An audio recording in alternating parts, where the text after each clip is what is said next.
The following was recorded in front of a live studio audience at the Studio 21 Podcast Café.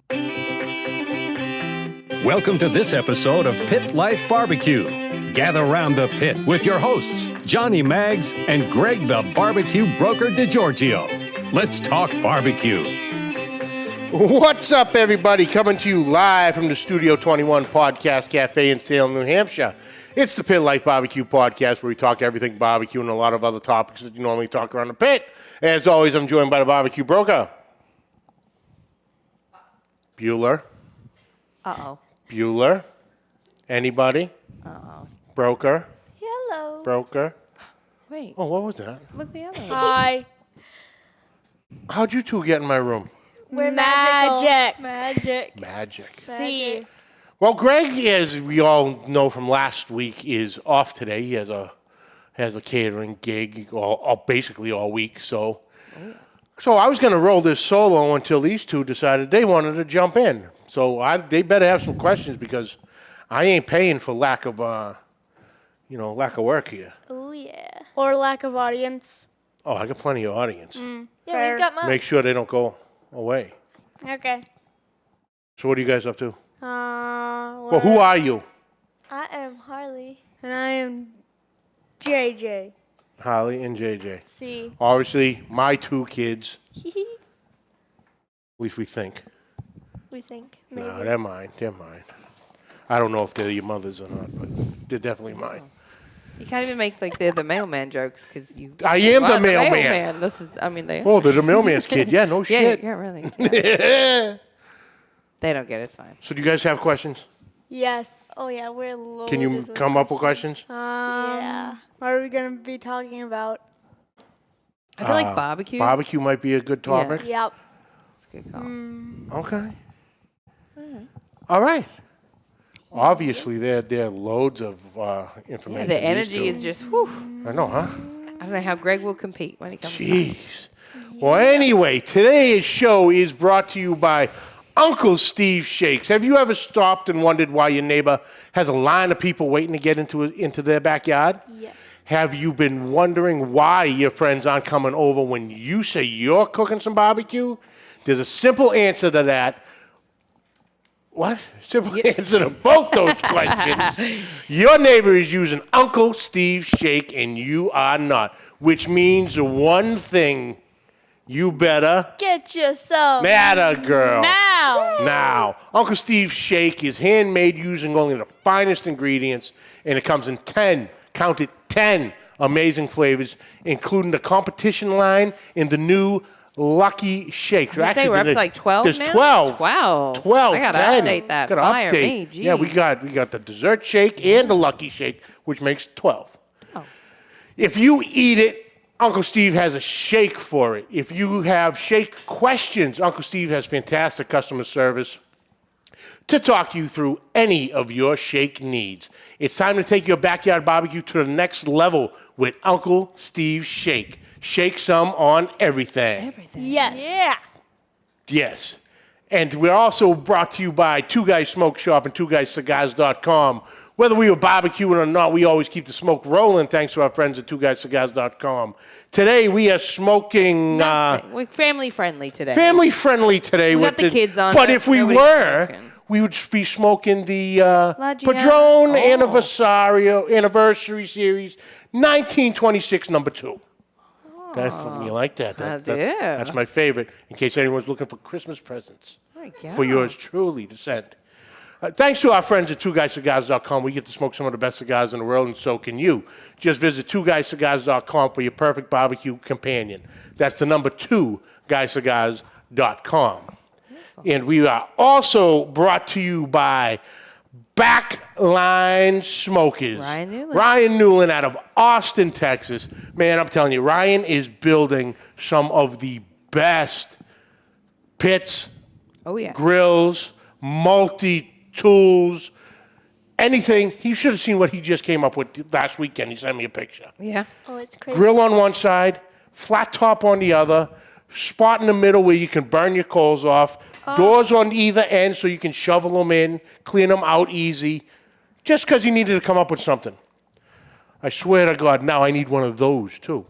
I want one. But, yeah. Genius. Ryan builds perfect, unbelievable one-off pits from the ground up. If you can think it, he can build it.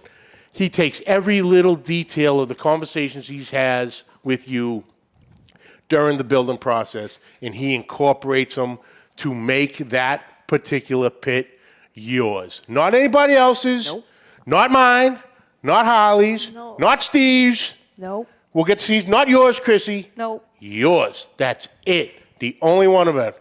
So check them out at Backline Smokers and Backline Fabrication out of Austin, Texas. Perfect. Yeah, buddy. So speaking of Austin, Texas, we're going to stay in Austin, Texas with our guest today. I'm so excited today to talk to him. We've been we got this rolling for a while, and we were able to reschedule, and we're ready to rock. Our conversation we had on the phone before was incredible, and let's get right down to it, Greg. The brass tacks of the day. The brass tack. Ladies and gentlemen, coming out of Killeen, Texas, from Rossler's Blue Cord Barbecue, the one and only Steven Rossler. Steve, what's up, brother? Hey, how y'all doing? Good, brother. How's it going today? It's good. It's good. My wife and daughters, we all went up to Waco to go to the zoo earlier.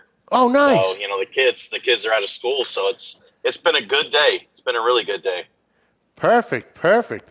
Now, well, right off the bat, what is sitting behind you there? So this is my Moberg. It's the Grunt. Let me see. There you go. You can see that little sign behind me, as well as we have the Backline hand grenade, which is a reverse Santa Maria grill that Ryan came up with, where everything is underneath instead of up top, and it's all on a gearing mechanism, chains and all that stuff, chains and sprockets. So Ryan, like you said earlier, Ryan's mind just is wild. So he's it's the Jekyll and Hyde of metal fabrication. Exactly. So he goes too fast even for himself. But man, he's building out. He's coming up with some stuff, man. It is incredible. So to start this all off, first and foremost, sir, thank you for your service to our country. 20 years, 6 months in the U.S. Army.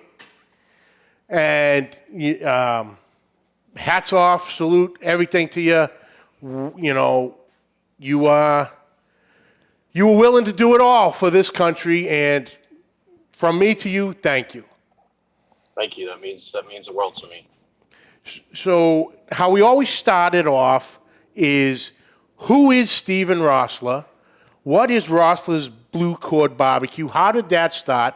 And more importantly, how did you start your journey in barbecue and then into military service? So who exactly I am, I'm my father's son.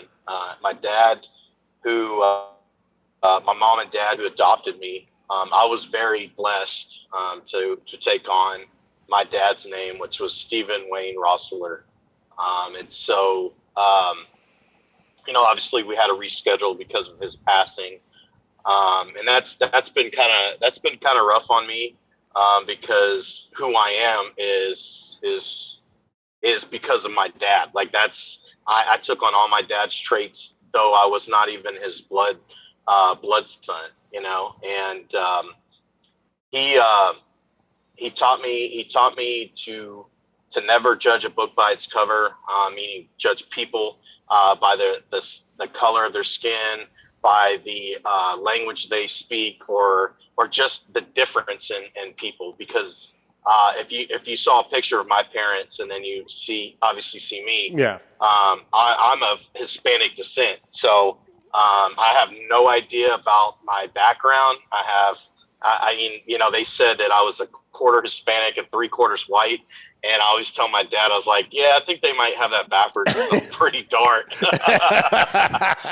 So, but growing up in West Texas, I actually grew up in Midland, Texas.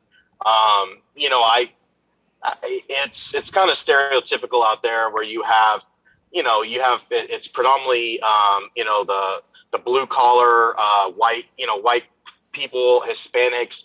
It's made up of a multicultural people, but you have a lot of oil field out there. And for me, I never really kind of fit into one particular mold. I kind of I was like a chameleon and blended in with everybody because of how my dad raised me and my mom too. I just never saw color, race, gender, none of that stuff. Yeah. So that's just who I am. I got along with everybody. I was a football player, track. I ran track, all that, and I got along with everybody, man. So yeah.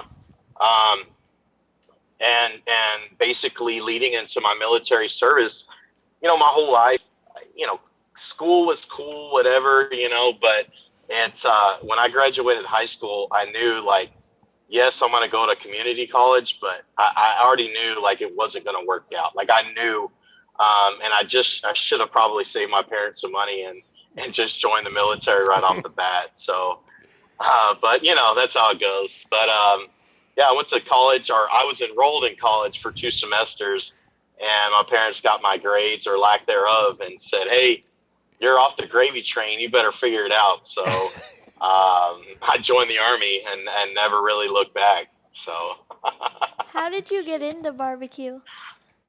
So my dad, at an early age, he kind of got me into barbecue. Not kind of.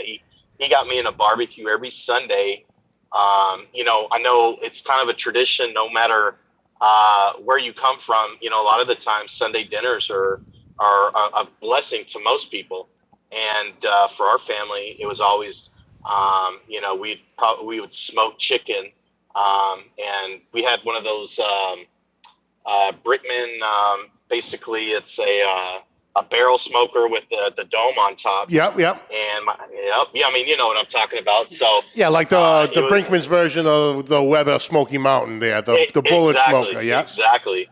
And it was cool because I knew every Sunday we were going to have smoked chicken, and it was always lemon pepper chicken. And you'd think you get tired of it, but something about it, something about smoking, with oak, we'd use hickory and mesquite, kind of a mixture. But in the middle, there's that water pan, and my dad would stick 3/4 of that with beer and then 1/4 of it with water, and he would stick potatoes and corn in there. Oh. And those potatoes were probably the best potatoes, So, it was nothing to get you drunk because it was like Olympia beer, oh, yeah. It's like the worst beer ever. But it's just the flavor and then all the drippings from the chicken.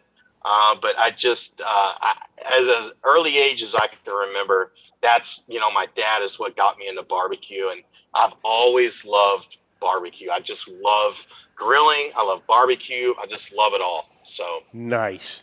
Yeah. What do you got there, bud? What was your job in the military? Were you like a soldier or somebody That's who good. worked in the Yeah, that's medic? actually a good question because I joined the Army.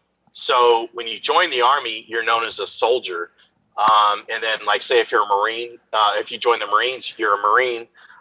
If you join the Navy, then, you're a seaman or whatever else as the ranks go up. Air Force, whatever their job is. But for us in the Army, no matter what we do, we're always a soldier. But my job in the Army, hence the name of my smoker, I was a grunt. I was an infantryman. So most of my duty stations were all light infantry, which means you have to carry everything on your back.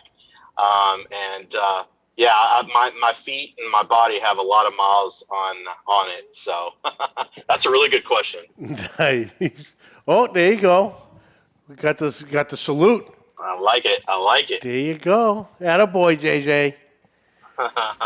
So, and then actually, that's what ties Blue Cord into it. Okay, that's what I was going to ask. Infantry, yeah, for sure. So, Rossler's being my name. I wanted that no matter what, like we started Rossler's Blue Cord Barbecue in 2016. So obviously we're 2021. My dad just passed. So, it was nothing like that. It was just, I wanted to carry on the name of Rossler's in our barbecue. And then Blue Cord stands for the infantry blue cord that symbolizes us differently from all other jobs in the Army. So we have a blue cord, and then up here we have cross rifles and U.S. Army, our U.S., and around them are blue discs that go underneath that symbolizes that you are an infantryman. So that's where blue cord came into it. So yeah. Awesome. See, that's one thing we didn't know. That's awesome. Yeah, exactly. So 20 years, 6 months of service. Now, how long were you stateside, or how long were you deployed? What were your deployments? Yeah, so basically, when I joined, I actually wanted to be a cook because I like to cook so much. So here I am saying, hey, I came in and I was like, hey, I want to be a cook. And they were like, yeah, you scored high enough. You could definitely do that. Or you can go to Hawaii and be a grunt. Well, I didn't know what a grunt meant. So at the time I was like, I live in West Texas that there's no water around. Yes, sign me up for Hawaii. So I spent 3 years in Hawaii. And I basically, from the time I joined to the time I got to Hawaii, I was in training from basically August of 2000 till January of 2001, and then I got to Hawaii in February. And along with training and everything else, I believe it was mid-August. We left Hawaii and got to go train with the Australian Army. And we were actually there when September 11th happened. So when the time we left and how, it was crazy, you could come in and out of base till September 11th happened, it was wild because when we came back, everything was concertina wired. There was gate guards. It was nuts. Like, it was a totally different world, totally different everything for us. So that happened. And then I stayed a couple more years in Hawaii. And in 2003, left Hawaii, came to Fort Hood, where it's here just 5 minutes away from us, behind me. Came to Fort Hood, Texas. It's about an hour away from Austin, north of Austin. And I was here for a week and went straight to Iraq. So I wasn't the initial invasion, but I met up with a lot of the guys that were in the initial invasion, and then spent time in Iraq. So from that point, came back after I think it was 9 or 10 months, and they hit me with, hey, you get to be an Army recruiter. And I'm like, I didn't sign up to be an Army recruiter. And they're like, well, the infantry, the way that they look at our branch and our leadership is if they give us a mission, the infantry will complete the mission. They will do anything, in their power to complete the mission. So I had to load up and head to South Carolina for recruiting school. And from that point, they said, you're going to a small town called San Luis Obispo, California. And they call it SLO, S-L-O, for San Luis Obispo. So I spent 4 years out there, and I almost got out of the Army and just stayed there because that was it was pretty wild out there. It was pretty cool. Really, really cool town. Very cool people. So that was amazing. I had at that point, I still wasn't done with the Army, and y'all can stop me at any time. I'm just 20 years is a long time. Yeah. Yeah. No, you're doing fine. Yeah. So, but from that point, they sent me back to South Carolina because the after that 4 years was done, I had a little bit of time left because I actually was going to transition out of the Army. And they were like, well, you're done with recruiting, so we're going to send you to South Carolina to be a grenade range NCO. That was horrible because these are brand new soldiers learning how to throw hand grenades. Now, basic training is 6 weeks long, and normally we got them at 5 weeks. Well, this was during the surge, so some of the soldiers we got like 4 or 5 days into their basic training, so they didn't have any kind of discipline. They didn't have. I mean, it was pretty wild. It was really, really wild. So, welcome. Here's a grenade. Yeah, exactly. A live hand grenade. So, but it worked out. And actually, I was around a bunch of, because when I went recruiting, I wasn't around a bunch of infantrymen. I was, there was different jobs in the Army that collectively make our recruiting station. So when I went to South Carolina to be the grenade range NCO, I was around a bunch of infantrymen and got my motivation back to stay in the Army.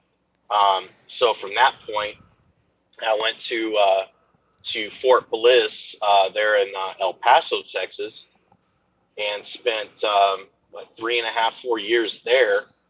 And that's when I deployed to Afghanistan. That was my Afghanistan deployment, and that was my roughest deployment by far. I lost 4 good men there, and it affected me a lot. It really did, as a person and as basically who I am for the rest of my life. It really did.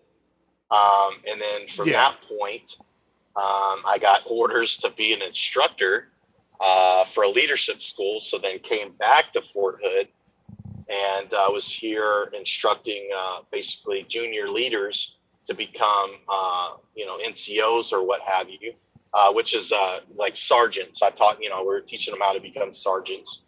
And then I kind of got into it with my higher ups, and one of my higher ups, it was all basically sergeants at this, at this leadership school. And it was a female that was at like the top level that you could make. It's an E9, and her and I just didn't see eye to eye.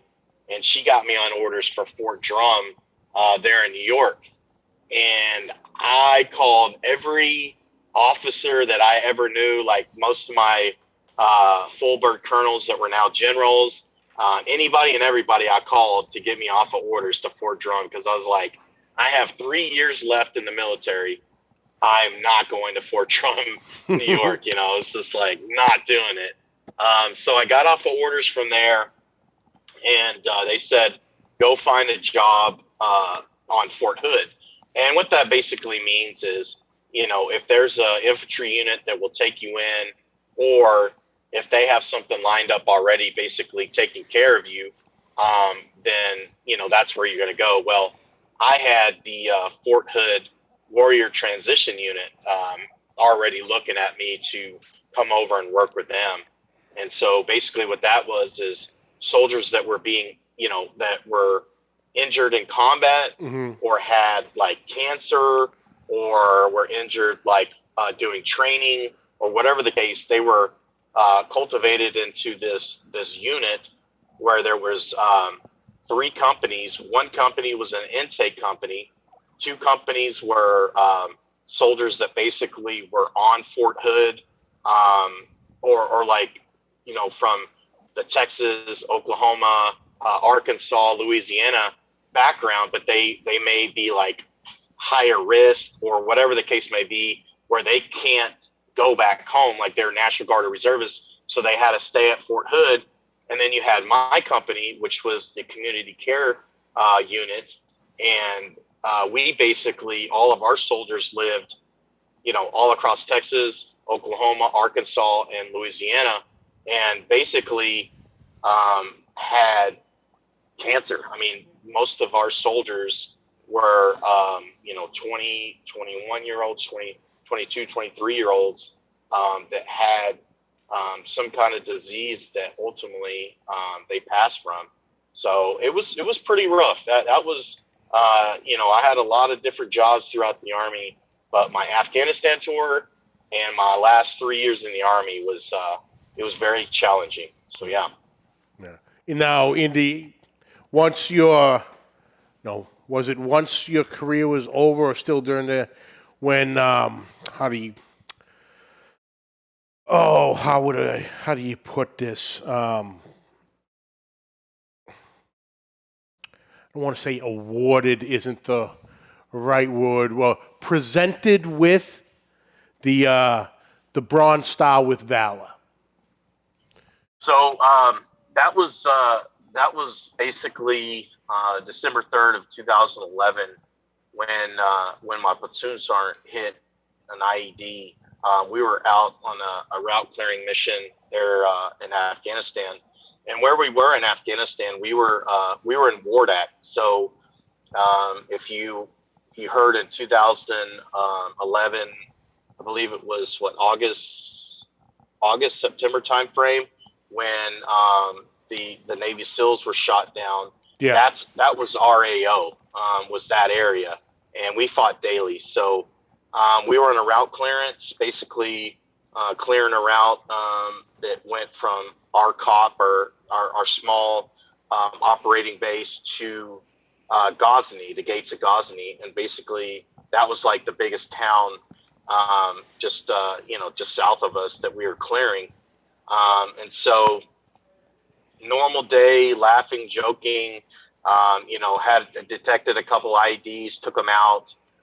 We had EOD with us, and we had a seven vehicle convoy, and we were headed back to our COP, taking EOD back.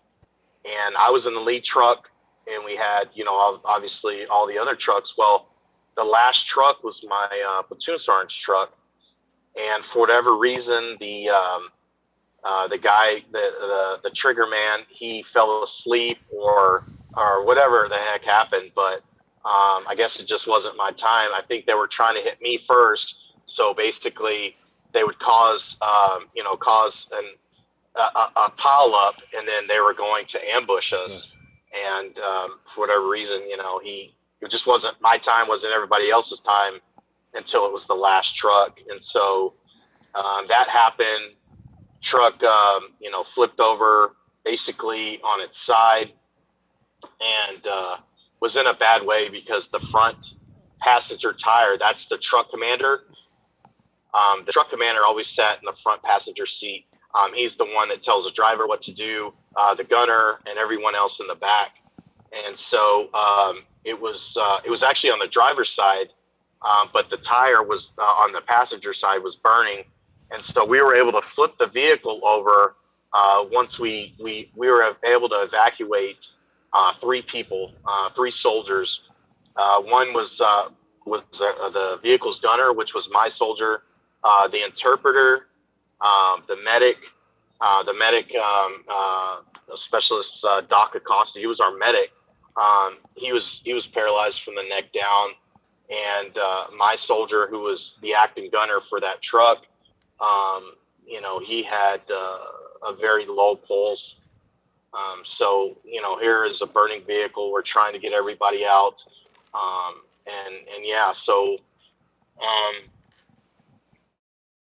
just a tough time. We got it flipped over, and we just we couldn't get my other soldier out, which was the vehicle's driver, the driver, and then my initial boss, because the way that an infantry platoon works is you have your PL and your platoon sergeant, and then next in line, if the platoon sergeant's out, is this weapons squad leader. And at the time, I was the weapons squad leader. And so there was, after us going in the vehicle was caught on fire, black smoke, there was ammunition going off, there was mortar rounds going off. After constantly going in and out, I couldn't get them. It's too much black smoke, and yeah, it just we had to kind of let it burn down and put out the fire, and then from that point we were able to evacuate them, and then obviously they had passed. Yeah. But yeah, that was and we were taking fire. We had already set up a perimeter, and we were taking a little bit of small arms fire during all this. But yeah, it's rough. It's rough to talk about. But I've done a lot of therapy and what have you, and a lot of the times it's good to talk about it because it helps you to not only cope with it, but it helps you to realize, a lot of details maybe that you have forgotten about or what have you. So yeah. So one thing I've heard a lot of military guys say when they get into barbecue after the service is that the barbecue becomes, like you said, therapeutic to them. Of all the time that goes into it, just sitting there and going through your steps to make the perfect whatever you're cooking at that time. Do you find that smoking meat and everything, barbecuing in general, helps that little bit of therapeutic? 100%. 100%. When I first started barbecuing, as far as Rossler's Blue Court Barbecue, I've been barbecuing my whole life, but when I first started it, I thought I could do it kind of like how, you're sitting around the backyard, you're drinking, but I quickly realized that you want a good brisket to come out good, or perfect or whatever. You can't be drunk and inebriated into that cook. Yeah. Because you may fall asleep, you may, Guilty as charged. and I love that because, when you and I first talked, I was already suspecting that's probably exactly, the way it goes. But, it is what it is. But, it is therapeutic. There's something about when it's all like you're all alone, because usually I start my cook at between like 4 and 5 in the morning, and then I go all day. I'm pulling them roughly 5, 6 o'clock in the evening, setting them in my warmer, and then we're serving the next day. So with that, it is. You have a lot of time to think. You have a lot of time to reflect, and just like basically re-find yourself. Your mind just keeps going, and if you can basically solve the world's problems in your own head. You know what I mean? It's cool. It's all really too cool. well, So, yeah. The brain is constantly going all day for this. Well, I got to do this. Got to do this. Once you get your meats on, or even not even once you get your meats on, when you start the process, trimming, and then if you use binders, if you don't, whatever the flavor profile you're looking for that particular cook, you're going through all your stuff and you're getting it. You're just getting in that zone, in that focus, and it's just like, okay, the rest of it's gone. You got the blinders on, like you're like a thoroughbred racehorse.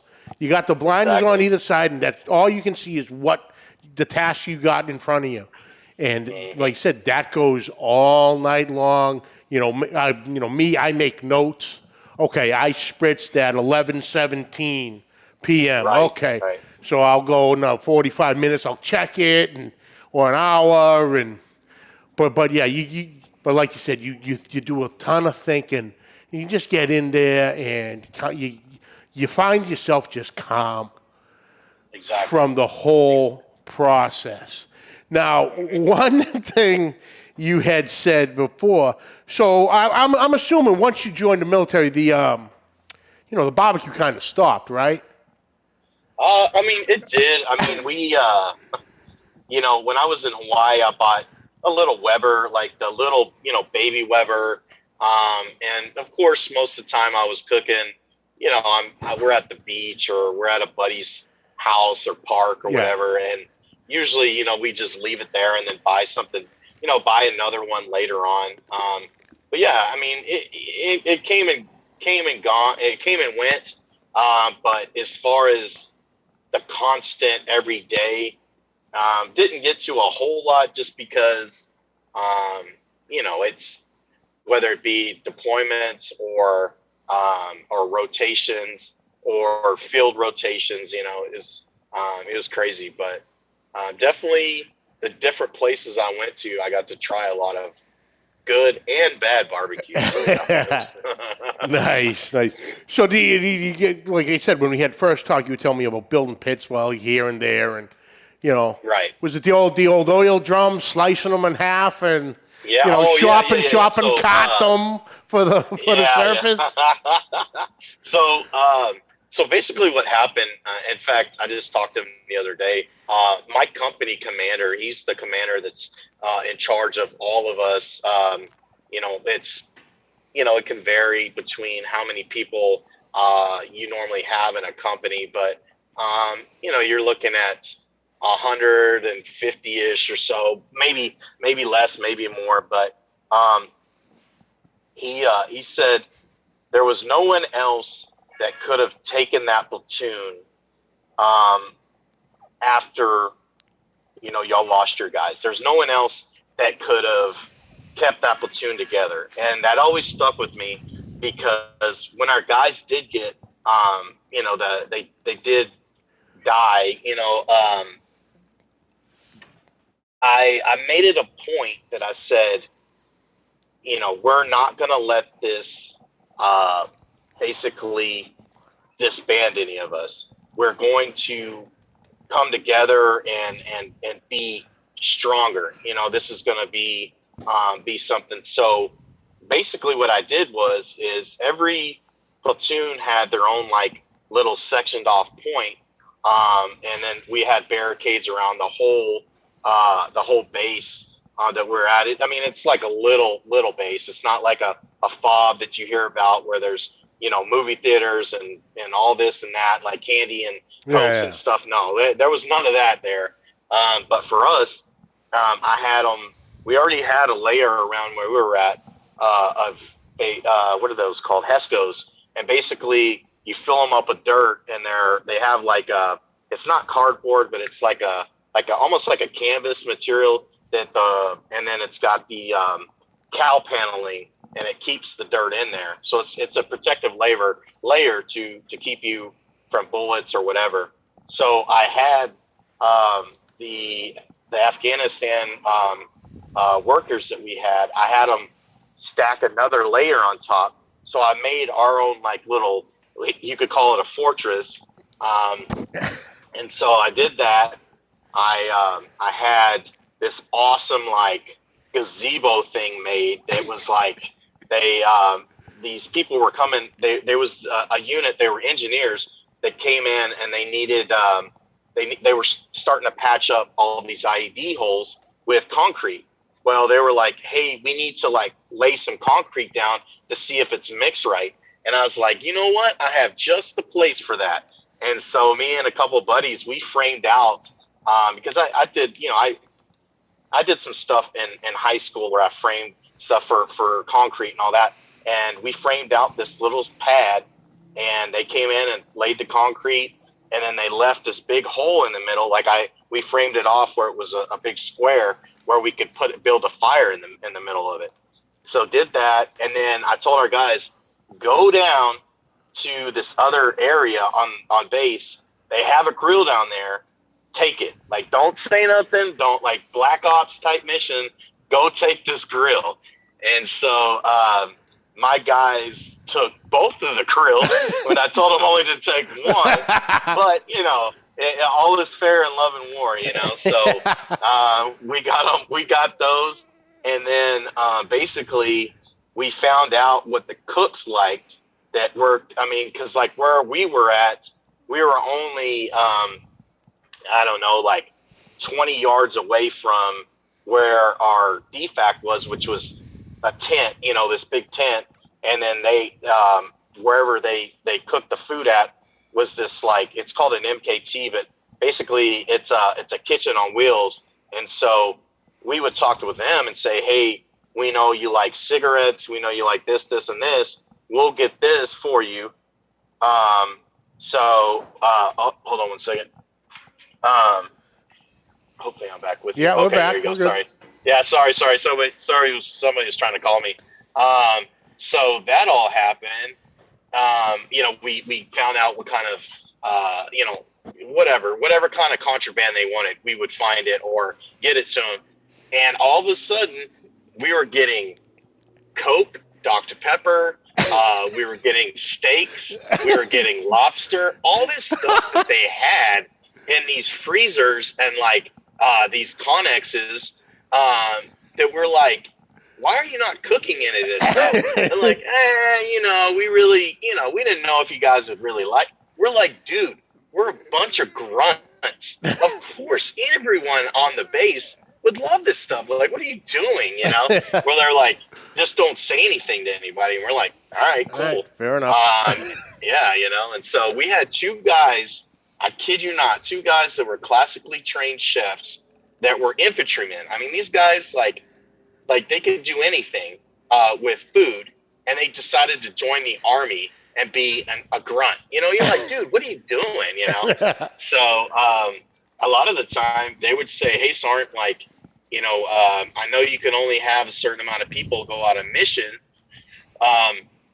You can leave us back, or we would leave one back and then take the other one, and then the other one would do, like, they were kind of on a rotation.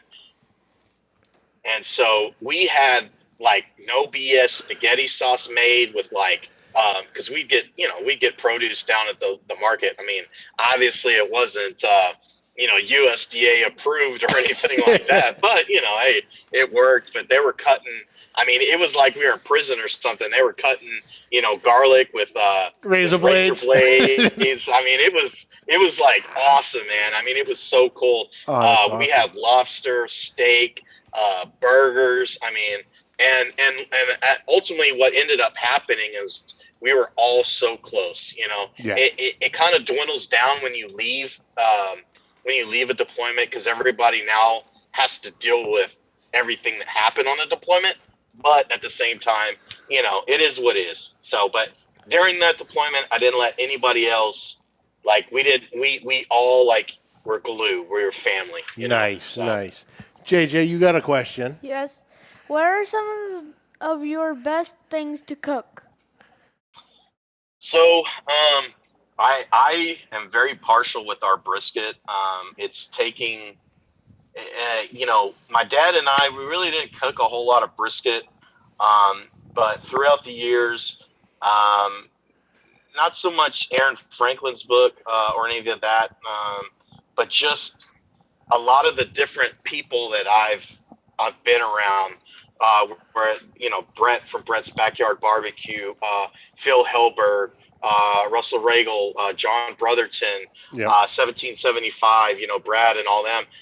There's so many people that I'm constantly around that, I may pick up something here and there, but you taste these, like Truth. If you ever go to Truth Barbecue, you just taste this brisket and you're like, man, it's magical. And all these other places, it's the same way. It's just this magical. And it's like, how can I make mine the same way? So, after constantly learning this or that, basically, writing notes like what you're talking about, I finally perfected it that most of the people that have our barbecue, every time we do caterings, because that's how we started, when you take a brisket and you put it in the warmer, everything's straight, but once you take it out of that warmer and you put it in a Cambro,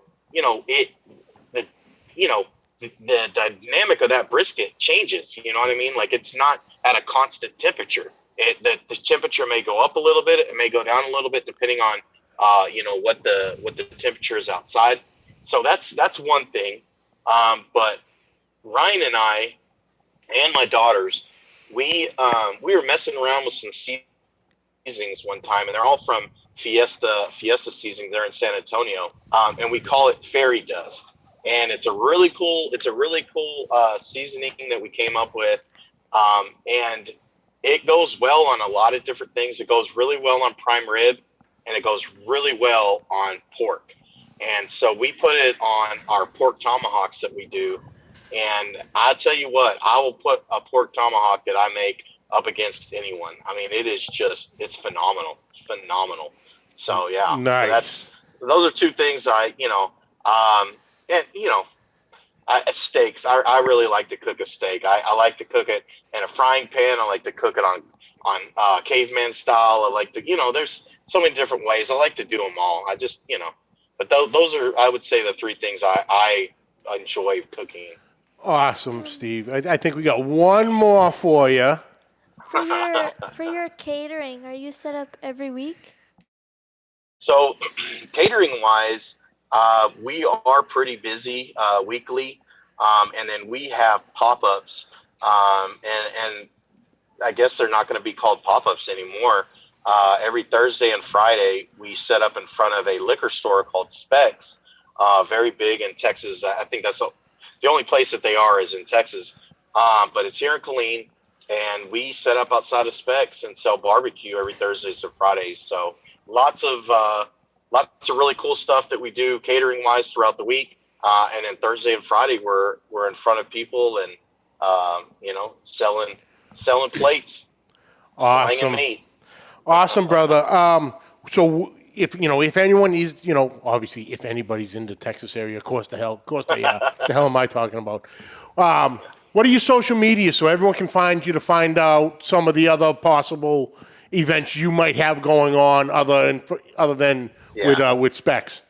So on Instagram, it's Rossler's _blue_McCord_BBQ. And then Facebook, it's at Rossler's Blue Cord BBQ. And then obviously our website, rosslersbluecordbbq.com. And so, yeah, he's just Instagram's the best to monitor what we're doing, constantly doing stuff. And that's where we keep our social media going. Awesome, brother. Steve, thank you so much. We always sit around here and, shoot the shit, joke about, bust balls. But, whenever, things come up, we always thank our veterans, thank our police, thank our firefighters, EMTs, all the first responders.